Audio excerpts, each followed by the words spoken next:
এই বাপ, তোমরা যারা সিজদা করো না, তোমরা বলো না বাজান, বলো না, এই দরদি ভাই চিৎকার করে বললাম, তুমি যদি বলো তোমার পায়ে ধরতে, আমি পায়ে ধরতে রাজি।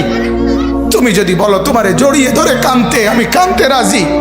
তুমি বলো কেন আল্লাহর সাথে রাগ করলা? কেন আল্লাহর সাথে রাগ করলা? কেন আল্লাহর সাথে নারাজ হইলা? কেন সেজদা কপালে জুটলো না? কেন মালিকের সাথে সারাদিনের এত কিছুর বিনিময়ে আল্লাহ তাআলা একটা মিস কল দিলে, 2 সেকেন্ডের একটা মিস কল দিলে বন্ধু তুমি টের পাও তোমার মোবাইলে মিস কল আসছে।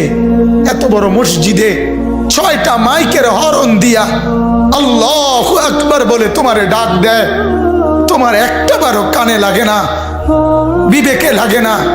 তোর মতো সত্য ডাকাত, তোর মতো পাষাণ বেটা আর কে হইতে পারে বেটা?